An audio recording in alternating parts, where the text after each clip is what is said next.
¿Quién más está que llegó después? Leila. Yo, pastor, Más, yo ¿no? también, no sé si me agregó, yo llegué como a las 7:15. Sí, Max, ya estás, ya estás. Gracias, pastor, gracias. Leila, Iván, David, Yamir, eh, William Cabello y Julio Blas. Son los que faltan. Ya.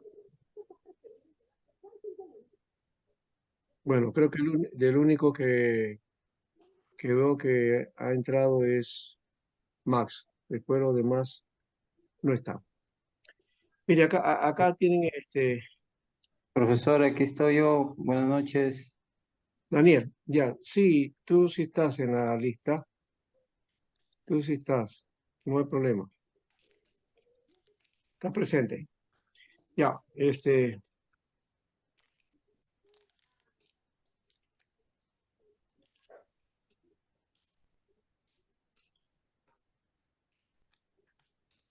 mire, toda la historia del apocalipsis, digamos, del concepto de apocalíptica, ¿no? Lo pone el autor, Ben Sandy, con respecto a la época, a lo que estaba sucediendo, ¿no? Que tiene que ver con el Imperio griego, ¿ya? Por ejemplo, dice aquí que el género apocalíptico altamente desarrollado en Daniel permite fijar la fecha del libro en el siglo II antes de Cristo y por lo tanto no anticipa eventos del siglo IV.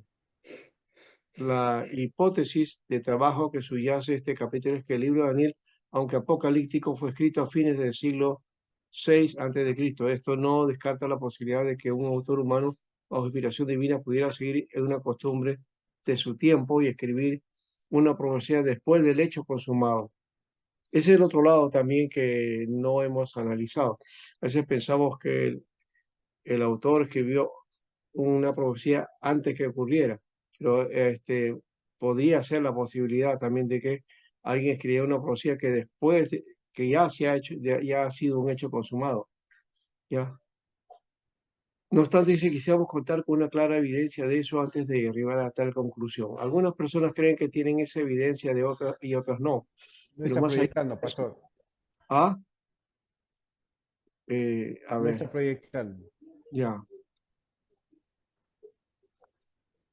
aquí está.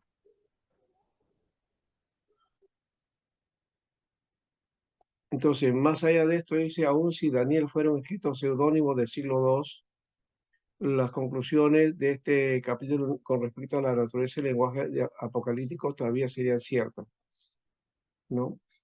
Y bueno, entonces aquí habla de los significados que van a tener entonces desde una perspectiva apocalíptica, ¿no? ¿Ya? Después dice, el relato que estamos leyendo llega a su clímax cuando el famoso conquistador Alejandro el Grande muere en Babilonia en el año 323 a.C., ¿ya? Como se dan cuenta, pone el contexto del Imperio griego. 15 años antes, el gigante de la política mundial era el rey persa, o sea, llegó a conquistar Persia, algo que en la historia no estaba muy claro, pero que ahora sí se puede afirmar correctamente, ¿ya? La pregunta que era imposible analizar entonces era cuál reino se levantaría en poder para amenazar el poder supremo y organización de la monarquía persa. Macedonia no era más que un pequeño punto en la pantalla del radar, ¿no? Eh, Sin embargo, en pocos años Alejandro y su ejército salieron de Macedonia y marcharon a través del continente tan lejos como hasta el río Indo, adueñándose de prácticamente todo lo que encontraron a su paso.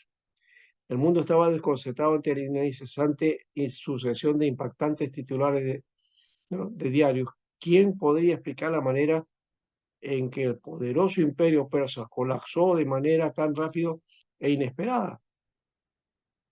En un discurso pronunciado en Atenas en el verano del 330, el orador Skinner reflexionó sobre los eventos políticos de ese momento que reverberaban por todo el mundo mediterráneo, especialmente el cercano final del Imperio Persa.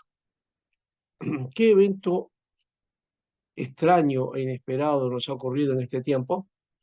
La vida que hemos vivido no es una vida humana común, sino que hemos nacido para ser objeto de un asombro para la posteridad. El rey persa, quien tuvo la arrogancia de escribir en sus cartas que él era el Señor de todos los hombres, desde el nacimiento del sol hasta donde se pone, estará ahora luchando por su propia seguridad más que por la dominación de otros, es lo que escribe Esquines 3 en su libro Contra Tesifón. Con la muerte de Alejandro se planteaba una pregunta, ¿no? Y aquí vemos esto. ¿Quién y qué sería el sucesor de Alejandro y su reino poco cohesionado? Al mirar retrospectivamente el año 338 a.C., Grecia estaba unida políticamente por primera vez en la historia. Una liga de estados con un único líder y un enemigo común. Antes de ese momento había parecido poco probable que se lograra algo alguna vez de esta unidad entre las ciudades-estado griegas. Pero cuando un extranjero, Felipe de Macedonia, el padre de Alejandro, se convirtió en el amo de toda Grecia como resultado de su victoria en la batalla de Queronea, los griegos, que siempre tuvieron una mente independiente, no tuvieron otra opción que la de capitular. Eh, en la conferencia de paz que convocó Felipe en Corinto, ese mismo año, todas las ciudades griegas, excepto la entonces insignificante Esparta, consintieron que él fuera el soberano de Grecia. La paz universal, entonces, propuesta por Felipe, fue prontamente aceptada, en tanto que el enemigo común de la reciente unificada Grecia era obvio. A instancia de Felipe, el Consejo Federal le dio el cargo de general con poderes ilimitados y declaró la guerra a Persia. Pero eso sería como el caso de David contra Goliat. ¿Cómo podría la incipiente coalición griega tomar el poderoso imperio persa? Sin embargo, Felipe comenzó los preparativos y envió incursiones preliminares a Asia Menor. No obstante, su hegemonía fue truncada por un sospechoso asesinato. Lo mataron a él, ¿no? El éxito de Alejandro, ahora, cuando Alejandro sucedió a su padre, rápidamente se estableció como el segundo gobernador de Grecia. Recuerden, Alejandro fue hijo de Felipe de Macedonia. Entonces, dice que él emprendió luego, ¿no? Eh, luego que su padre, que había esperado hacer esto, ¿no? Hizo una gran campaña, ¿no? Una campaña contra el reino persa, ¿no?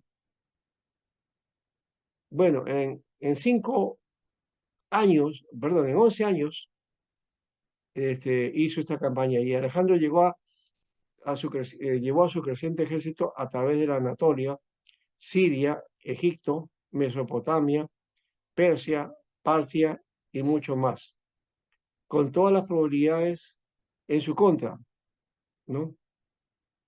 De acuerdo a las versiones griegas de la historia, ¿no? Alejandro derrotó a todo lo que los persas pudieran poner en su camino. Cada una de las batallas demostró su decisión para la dominación griega. Así que por primera vez, ¿no? Parte del Oriente estuvo bajo el control del Occidente. Alejandro entonces llegó a ser conquistador de Persia, ¿no? Lastimosamente no duró mucho, ¿no? ¿Ya? Eh, fue un conquistador oportunista, pero probablemente no fue la clase de genio que la tradición quiere hacer de él. Murió a los 33 años mientras soñaba con otras fronteras para conquistar. Y si es que su muerte debiera considerarse prematura, ya es otra discusión, ¿no? ¿Ya? Más bien sus capacidades como conquistador no estaban igualadas por capacidades de administrador, porque eso no lo fue. Él sí fue un gran conquistador, pero un mal administrador. Parte de esa incompetencia fue el poco análisis previo dado a lo que sucedería si él muriera en forma prematura. No pensó tampoco en eso, en un sucesor, y tampoco tenía hijos, ¿no? Por lo tanto, sucumbió a una misteriosa enfermedad y su ejército, su familia, sus generales y su reino cayeron en caos. Un caos que duró 40 años y más de 40 años, ¿no? Entonces, no es tanto así como a veces se dice que el gobierno, cayó el gobierno o el imperio griego se dividió en sus cuatro generales, ¿no? No, fue un caos de 40 años, ¿no? Eh, de acuerdo a la historia, esto está llena de intrigas sin fin. Los generales rivales luchando entre sí por adueñarse de parte del dominio de Alejandro, ¿no? O quizás pretendiendo también controlar la totalidad del mismo, ¿no? La fragmentación del dominio de Alejandro, ahora, en el término de una semana después de la muerte de Alejandro, al menos 10 de sus generales pretendieron gobernar o fueron designados gobernantes de anteriores satrapías del imperio persa. Durante más de 20 años, ciertos generales con aspiraciones buscaron asegurar el control de la totalidad del imperio y ser el siguiente Alejandro. Pero los gobernadores de las satrapías comenzaron a llamarse reyes. Antígono en Asia, Demetrio en Grecia, Ptolomeo en Egipto, Casandro en Macedonia, Lisímaco en Tracia, Siboetes en Bitinia, Mitrídates en el Ponto y Seleuco en Siria. Esto significaba que existían pocas perspectivas de un imperio único, aunque estos reinos helenistas eran menos fragmentados o menos fragmentos del reino de Alejandro, algunos fueron muy exitosos políticamente. Y también culturalmente cada uno de ellos fue una curiosa combinación de diversos grupos étnicos y culturales, porque Occidente se estaba internando en Oriente, ¿no? Y el mundo desde ese tiempo no ha sido el mismo, ¿no? Entonces ahí vemos que luego de esa lucha de estos generales, ¿no? Cuatro sectores van a surgir importantes dentro de la historia, así Antígono, por ejemplo, es uno, Ptolomeo es el otro, Casandro, ¿no? Y Seleuco, ¿no? Y también podemos mencionar a Lisímaco, ¿no? En realidad fueron cinco, pero siempre mencionan cuatro, ¿no? Para ligar un poco lo que está en Daniel, ¿no? De las cuatro bestias y todo eso, ¿no? Entonces, pero no es tan así. Todo esto, el reino helenista mantenía ocupados los antiguos cartógrafos, las fronteras cambiaban de aquí para allá. Bueno, eso es un decir también de los antiguos cartógrafos que no existían. Esa profesión no existía en ese tiempo. Y los territorios pasaban de mano a otra, de una mano a otra, cuando un reino conquistaba a otro. Finalmente, tres reinos prevalecieron. Los Ptolomeos, que controlaron Egipto y muchas de las islas costas egeas, los Seleucidas, que controlaron Siria y de esa parte de Asia, y la dinastía de Antígono, que controló Grecia y Macedonia, ¿no? Eh, Luego tenemos aquí, además de los tres reinos principales, varias monarquías de menos importancia controlaron pequeñas regiones del antiguo imperio de Alejandro, por ejemplo, Pérgamo, Bitinia, Ponto, Paflegonia y Galacia. De estos tres, bueno, acá el autor pone tres, ¿no? Generalmente siempre hemos hablado de cuatro, ¿no? Pero bueno, de esos dos son los que van a influenciar o que van a tener de alguna manera el dominio de los territorios cananitas o del mundo semita, ¿no? El reino seleucida se destacó de manera especial, al menos desde el punto de vista de los judíos, bajo el cuarto rey seleucida, Antíoco Epífanes IV, ¿no? La expresión de la fe judía fue suprimida y el templo de Jerusalén fue profanado y finalmente los judíos celebraron en la famosa rebelión o la revolución macabea que comenzó en el año 166 antes de Jesucristo.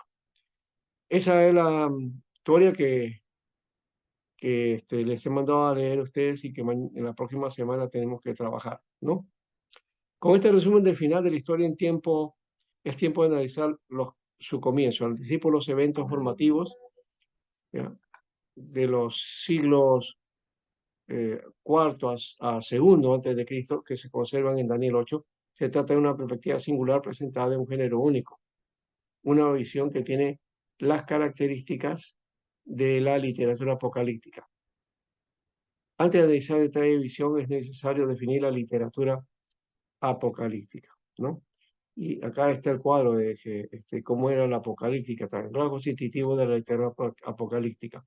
Yo voy a leer solamente ver lo del cuadro, porque de paso esta parte es importante trabajar. La profecía es el lamento.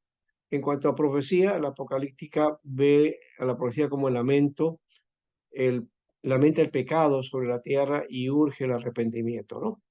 Y afirma que la maldad está siempre presente más allá de la esperanza y que la única solución es la destrucción total. La tierra se derretirá por un calor abrasador. O sea, el concepto de destrucción de la tierra es un concepto apocalíptico, es de la literatura apocalíptica, no es del apocalipsis, ¿se dan cuenta? O sea, sin querer, queriendo, esa corriente de la apocalíptica está muy viva en muchos conceptos de, digamos, de los movimientos evangélicos, ¿no?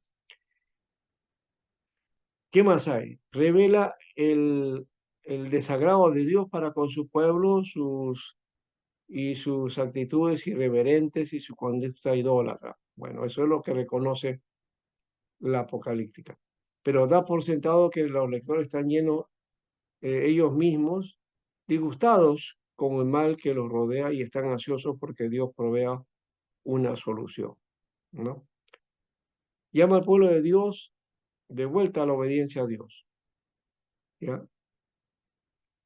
Eso es lo que dicen las profecías, pero la apocalíptica dice, llama a los pocos que permanecen fieles a perseverar hasta el fin frente a las circunstancias difíciles y que deben mantener sus ropas limpias, ¿no? Bueno, como se dan cuenta, el lado primero es de los conceptos o cómo la profecía se manifiesta, ¿no? Y en el segundo es cómo desarrolla su pensamiento la apocalíptica, ¿no? Seguimos nosotros. La profecía entonces anuncia que Dios juzgará el pecado y ofrecerá salvación, lo cual generalmente se llevará a cabo a través de eventos naturales o agentes humanos, ¿no? La apocalíptica, en cambio, anuncia que Dios mismo va a intervenir y juzgar al mundo por medio de cosas sobrenaturales y saldrá del cielo montado en un caballo blanco, gobernará las naciones. Bueno, eso es parte también del concepto de la apocalíptica. Presenta su mensaje como palabras directas de Dios. Así dice el Señor, eso es lo que dice la profecía. Pero la apocalíptica presenta su mensaje en imágenes, visiones y símbolos gráficos. El mensaje algunas veces está envuelto en un misterio también, ¿no? ¿No? Eh, muy bien, esa es otra figura interesante, ¿no? Ese misterio, por ejemplo, de Babilonia la Grande. ¿A qué se referirá? Muchos han dicho que es la Iglesia católica, o en el contexto que está hablando el Apocalipsis, por ejemplo, esa Babilonia es la Roma, pues, ¿no? El Imperio Romano de esa época, ¿no? Predice juicios inmediatos y distante y también salvación. Eso es lo que plantea la profecía. Pero la apocalíptica se ocupa básicamente de soluciones finales. La situación es demasiado seria para respuestas de aplicación a corto plazo. La única esperanza es que Dios lleve a una conclusión la historia pecaminosa del hombre y que establezca una solución, ¿no? Eh, que cure toda, por la eternidad, ¿no? Que dure toda la eternidad, ¿ya? Entonces no habrá más noche y ellos reinarán por los siglos de los siglos. Ese es el concepto de la apocalíptica, entonces, ¿ya? Eh, muy bien, entonces por ahí entendemos ya más o menos cómo va trabajando esta característica y más allá de lo que hemos mencionado también. Entonces ustedes lean todo el material, ¿no? Y claro, las formas en que, por ejemplo, se encuentra esta literatura, ¿no? Hay escenas insólitas de animales, ríos, montañas y estrellas que saltan de la página con efectos de tipo cinematográfico. Catástrofes naturales que producen un caos cósmico en todo el universo, introduciendo el terrible día del juicio, ¿no? Un mal pernicioso y destructor que contribuye a crisis permanente y que produce un pesimismo que parece desalentar toda esperanza frente al curso de los eventos del momento. Por eso que decimos que la apocalíptica es pesimista, ¿no? Es también determinista, ¿no? Digamos, Dios mantiene el control de todo, pero que lo que va a ocurrir y no hay formas, ¿no? No hay formas eh, de que no se dé, ¿no? Eso va a ocurrir y, y es finalmente eh, nadie puede detenerlo, ¿no? Esa es la idea. Una expectativa estática en cuanto a que Dios intervendrá y suprimirá todas las fuerzas del mal que trabajan en contra de su plan predeterminado. Una enseñanza ética dirigida a brindar aliento y consolación a los fieles y a confirmarlos en un estilo de vida juntos. Por otro lado, hay visiones de escenas y seres celestiales con una perspectiva de permanencia a otro mundo. Interpretaciones celestes que explican las escenas de un lenguaje que puede ser figurativo. Una perspectiva dualista que categoriza las cosas en elementos contrastantes tales como el bien y el mal, este siglo y el siglo venidero, y etc. Visiones presentadas en una estructura muy definida por un estilo con los eventos y el tiempo organizados en patrones numéricos y la repetición de conjuntos similares como algo fundamental para todo lo expresado anteriormente, la promesa de Dios de actuar en los últimos días para restaurar a su pueblo y establecer un nuevo y glorioso orden mundial. Fíjense que aquí este libro lo está, el que estoy mencionándole, este de Bren, ¿saben cuándo fue escrito? Está ahí en el sílabo, ¿ya? En el sílabo aparece el tiempo. Eh, Bren Sandy, a ver, acá lo tengo por aquí. Es del año 2004, ¿ya? 2004. Pero esa es la producción de la traducción de 2004, ¿no? Originalmente debe haber sido escrito en otro tiempo, sí, en el 2002. Y sí, 2002 viene a ser. O sea que a comienzos de 2000, Bren Sands escribió este libro.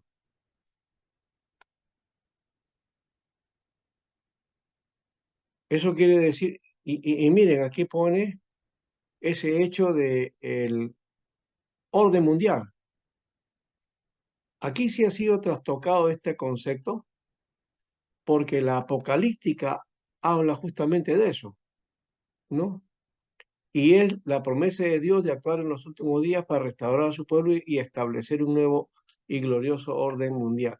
El nuevo orden mundial en realidad es hecho por Dios. Yo no sé en qué momento, ¿ya? Y nació de las tiendas evangélicas esto, ¿ya?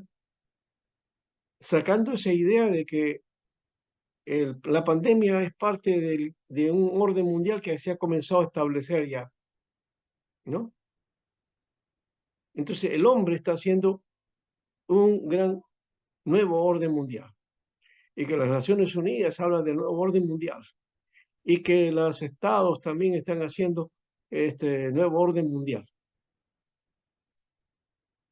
Bueno, no sé si eso es cierto así, o en todo caso el hombre es el que está, le ha robado a Dios esa propuesta, porque en Isaías 27:2 está.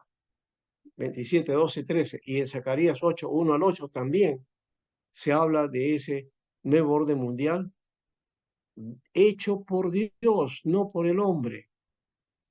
Así que el hombre no va a hacer un nuevo orden mundial. Esa es una mentira del diablo, yo no sé cómo se ha metido, y lo peor es que líderes y predicadores evangélicos lo promocionan, ¿no? Pastor Isaías, Isaías 27, 12 y 13. ¿y el otro? Zacarías 8, 1 al 8.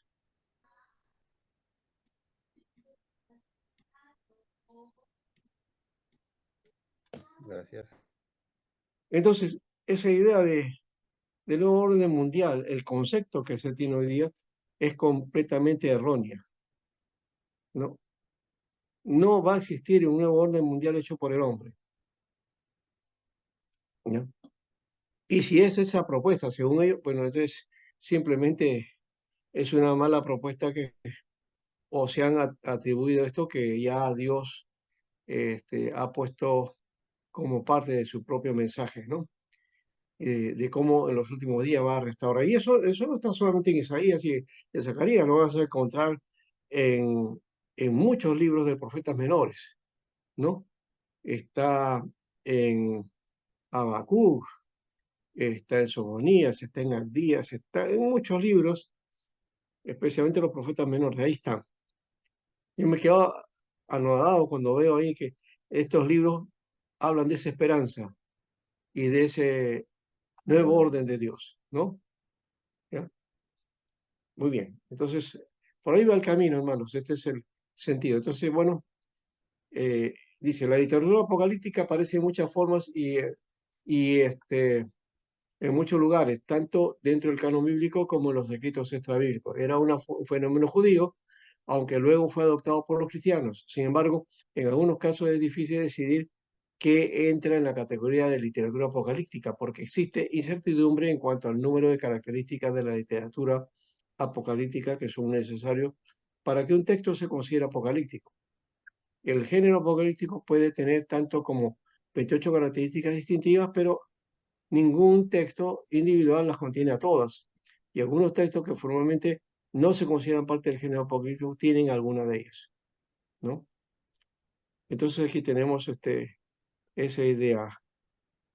Aquí en la nota dice, mucho se ha escrito sobre la definición del género apocalíptico y, y, y se encuentra una reseña, encontré una reseña útil en David Maheson, dice, eh, algo así como, dice, revelación del criticismo reciente, algo así, ¿no?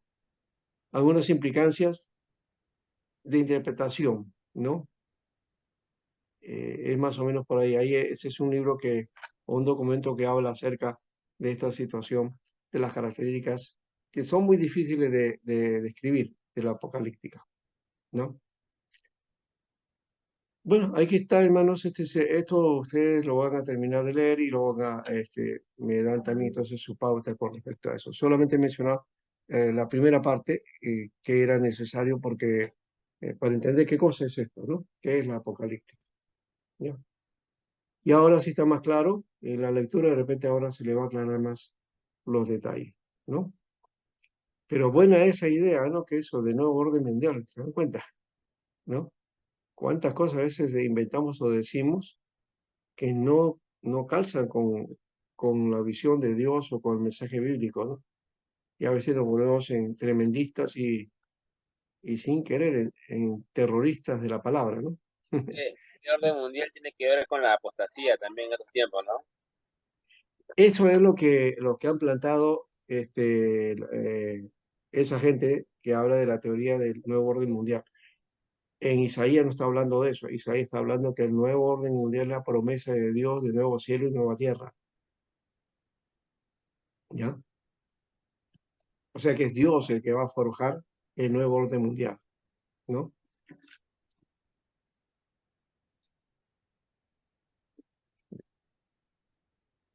Entonces hay que diferenciar, vamos a poner así, vamos a diferenciar entre el nuevo orden mundial que Dios propone y el nuevo orden mundial que se ha desarrollado en estos tiempos, ¿no? Asumiendo que es el hombre y Satanás que está elaborando, está trabajando ese nuevo orden mundial, ¿no? Miren lo que dice Isaías 27, el 12 y 13. Se acontecerá en aquel día que trillará Jehová desde el río Éufrates hasta el torrente de Egipto, y vosotros, hijos de Israel, seréis reunidos uno a uno. Acontecerá también en aquel día que se tocará con gran trompeta, y vendrán los que habían sido esparcidos en la tierra de Asiria y los que habían sido desterrados a Egipto, y adorarán a Jehová en el monte santo, en Jerusalén, ¿no? Este pasaje está hablando del retorno, en realidad. O sea, ese retorno sería pues ese nuevo orden para Israel, ¿no? Dios trayendo a su pueblo y poniéndole en esa nueva disposición, ¿no? Eso es interesante el pasaje. Eh, es lo que he encontrado de aquí, de el libro de este documento, ¿no? Ya. Ahora Zacarías 8, 1 al 8. Yo acá, hay otros pasajes que de hecho me gustan más cuando hablan de esto, ¿ya? Pero vamos a ver, Zacarías. A ver.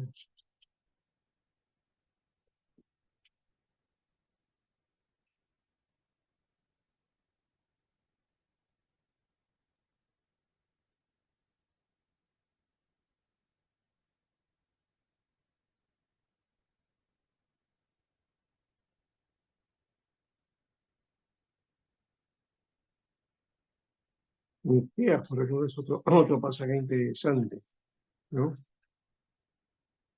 Ageo, Sofonías es otro también tremendo. Acá dice, vino mi palabra de Jehová de los ejércitos diciendo, así ha dicho Jehová de los ejércitos, celé a Sión con gran celo y con gran ira la celé, así dice Jehová. Yo he restaurado a Sión y morará en medio de Jerusalén, y Jerusalén se llamará ciudad de la verdad, y en el monte de Jehová de los ejércitos, monte de santidad.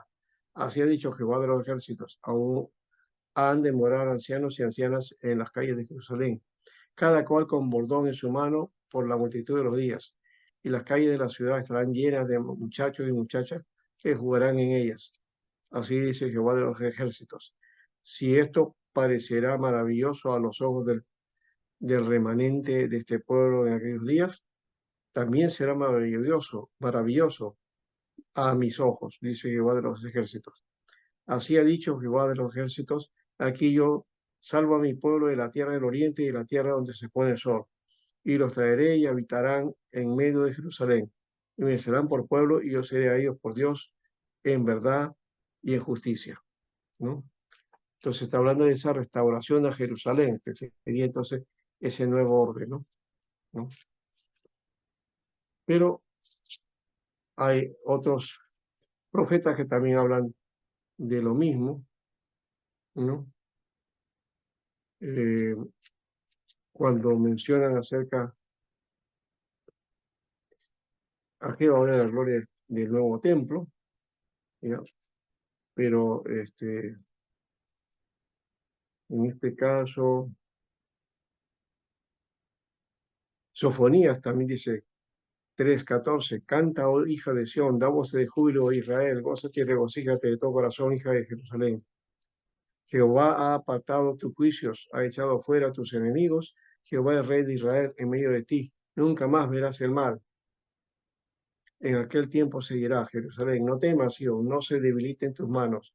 Jehová está en medio de ti, poderoso, él salvará, se gozará sobre ti con alegría, callará de amor y se regocijará sobre ti con cánticos. ¿No? Reuniré a los fastidiados por causa del largo tiempo. Tuyos fueron para quienes el oprobio de ella era una carga. Y aquí que en aquel tiempo yo aprenderé a todos tus opresores y salvaré a la que jojea y recogeré a la descarriada y os pondré por alabanza y por renombre en toda la tierra.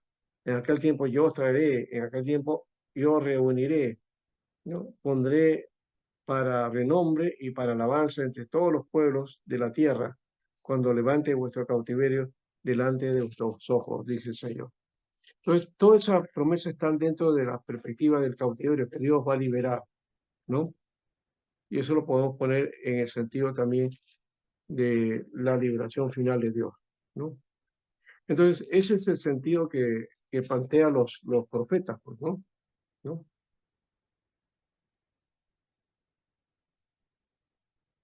Ve la luz y la libertad de Jehová, ¿no? También en Miqueas habla de esto, ¿no? Viene el día en que se edificarán tus muros, aquel día se extenderán los límites, en ese día vendrá hasta ti desde Asiria las ciudades fortificadas y desde las ciudades fortificadas hasta el río y de mar a mar y de monte a monte. Y será asolada la tierra a causa de sus moradores por el fruto de sus obras. ¿No? Entonces, ya los profetas estaban hablando, ¿no? De un tiempo especial y de la intervención de Dios finalmente. Ese es un concepto apocalíptico. ¿Ves? Muy bien. ¿Alguna pregunta entonces? Sí, pastor, parece que todo ha sido una mala interpretación, ¿no? ¿No? Sí, Sí, pues porque la Biblia habla completamente de eh, de la unión o de, de todos los pueblos que en esos tiempos Dios mismo los va a juntar, ofreciéndonos pues una nueva promesa, ¿no? De un nuevo sí. cielo. A Entonces, partir de Israel, ¿no? Y a partir de Jerusalén. a partir Siempre de de esa la perspectiva nueva está, Jerusalén, ¿ya? Pero nos Dios reunirá está uno a gobernando, uno. claro. Y yo lo que veo es que esas corrientes de nuevo orden mundial hacen ver como que Dios no está actuando, como que Dios está anulado, ¿no? ¿No? Y es el tiempo de Satanás, ¿no? Que como que se ha desatado, ¿no? Él en el mundo y está haciendo lo que quiere, ¿ya? Y Sí, Dios no pues. hace nada, ¿ya? Pareciera Y como que se le hubiesen dado el control más sí, que nada a lo malo, exacto. ¿no? Y A ese entonces, poder que es y, contra y, Dios. y ya no puedes hacer nada, pues, ¿no? Porque así está, pero al final dice, Dios va a intervenir, sí, pero acá la esperanza te está diciendo, no, yo tengo el control de todo. Claro, yo soy el dueño de Aún, todo, yo tengo el control. aún cuando ha sucedido los males, todo esto, bueno, ha sido por tu causa, por tu mala cabeza, tu pecado, ¿no? Está bien, pero yo los voy a sacar de esa situación.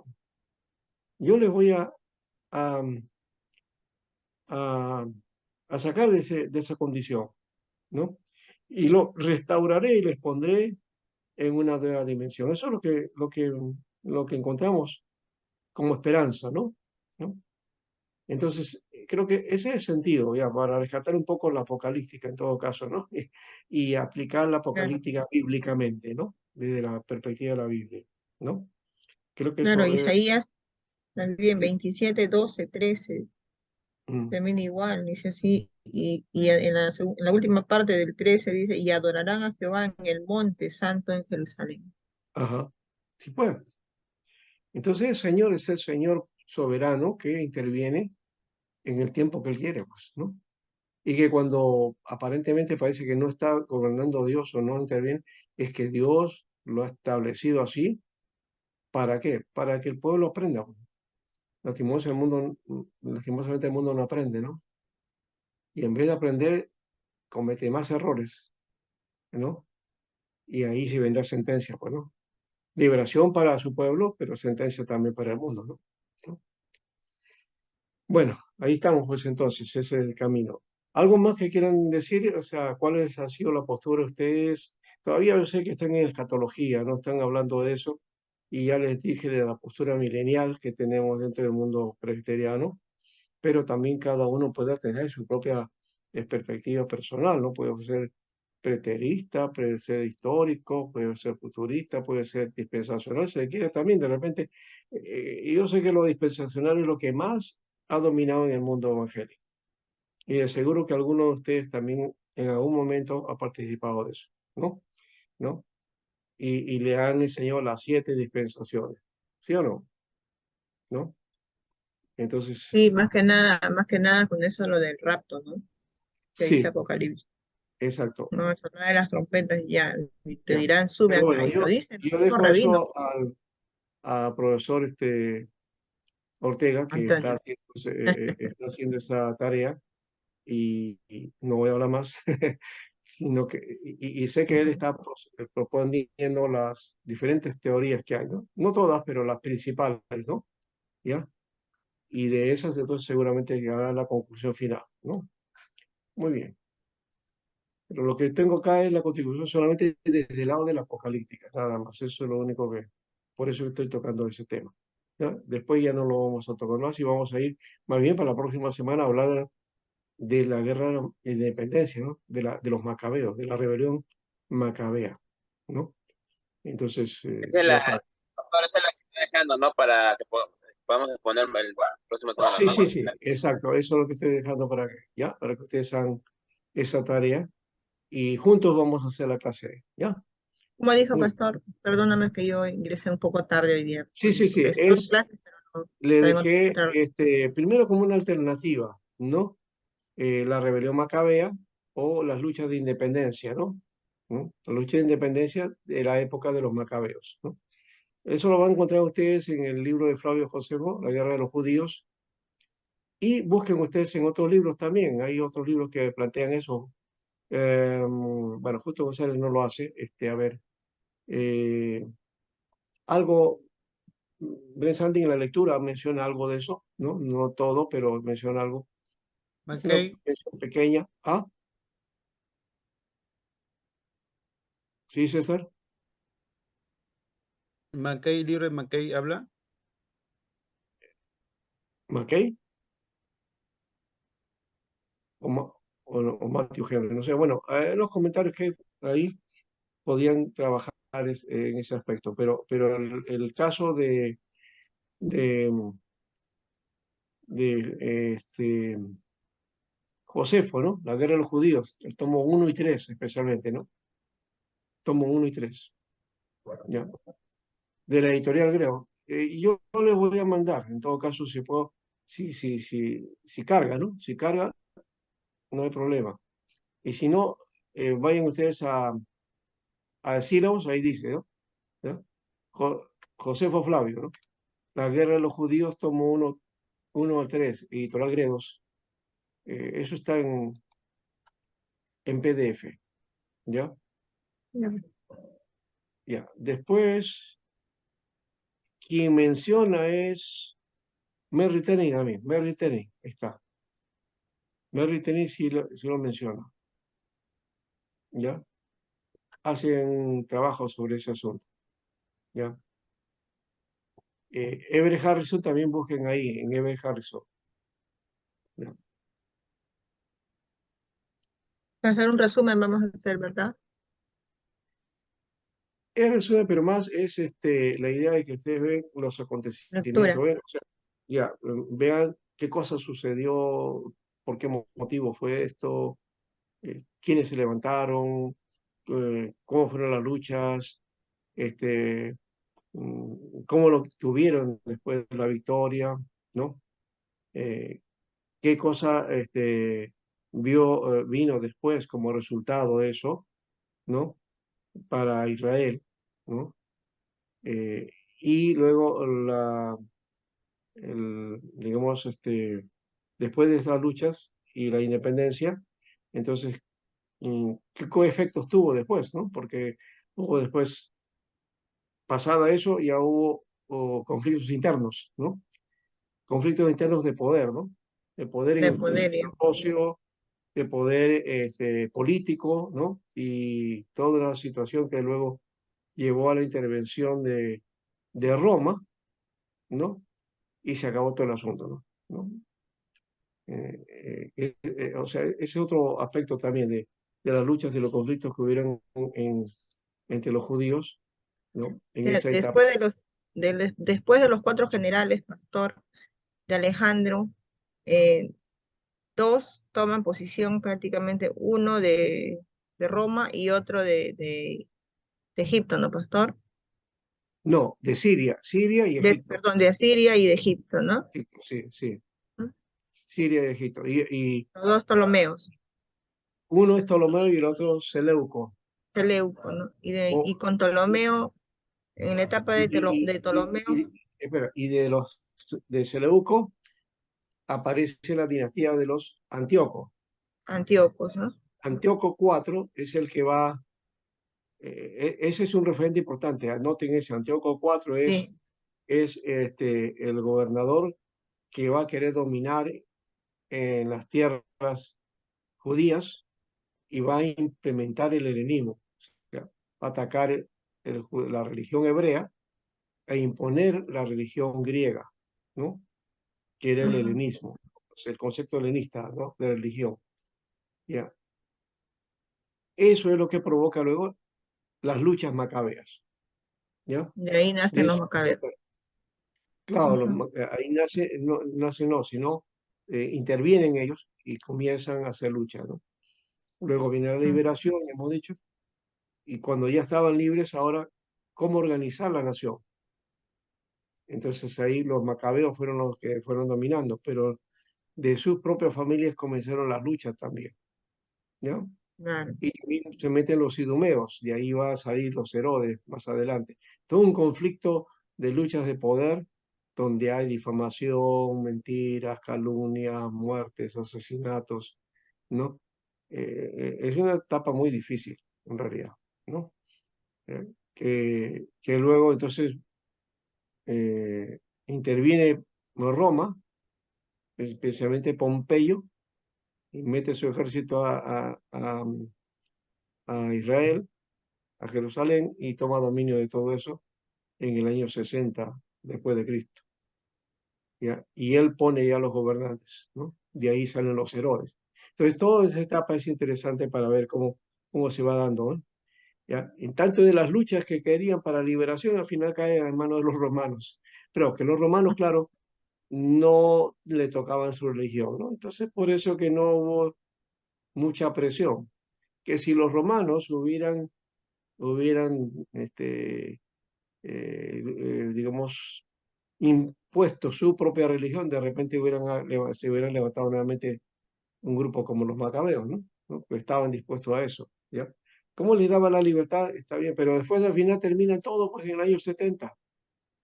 El año 70, después de Con Cristo, la destrucción, ¿no? destrucción. Y el año 135 desaparece todo Jerusalén, ¿no? Y ahí se acaba toda esta historia penosamente, ¿no? ¿No? Hasta que, bueno, llegan las cruzadas, tratan de recuperar las tierras santas, y luego ya en 1948 entra Israel de nuevo, ya, y recupera su territorio. En la guerra de los 6 días recuperan Jerusalén, ¿no? Y luego otra esa historia, ¿no? ¿No? No ha sido fácil, como digo, ha sido luchas tras luchas, conflictos tras conflictos. eh, La Biblia habla de esperanza, la Biblia habla de la promesa de Dios, pero mire, los seres humanos como somos, ¿no? ¿No? Ahí va eso conflicto. Siempre va a haber esas situaciones, ¿ves? ¿Ya? Pero Dios siempre dando mensajes de esperanza, ¿no? Eso es importante, ¿ya? Y juicio para el que desobedece. Evidentemente eso es así, ¿ya? Pero el juicio no es para todos, ¿no? No es para todos. Entonces, que sí hay que estar andando en orden, sí, es verdad, pero no es porque Dios te vaya a castigar o que te vas a ir al infierno, por eso te tiene que portarte bien, no, no debe ser por eso, debe ser por amor a Dios, por amor a su palabra, ¿no? Eso creo que es el mejor mensaje. Bueno, hermanos, ahora sí terminamos y, bueno, no sé si le ha parecido nueva la clase, ojalá que me hayan entendido, ¿no? Y la lectura que tienen ahora también, ya saben, esa lectura también me tiene que hacer un artículo de eso. César me mandó, pero de un resumen de rabinismo y exégesis judía, ¿no? Lo hizo rápido ahora. Lo otro espero que termine también bien, ¿ya? Gracias, hermano, que Dios le bendiga y hasta la próxima semana. Dios le Prepárense, bendiga. espero que estén bien preparados para que intervengan bien, ¿ya? Hasta pronto. Bendiciones. Bendiciones. Bendiciones. Hermano.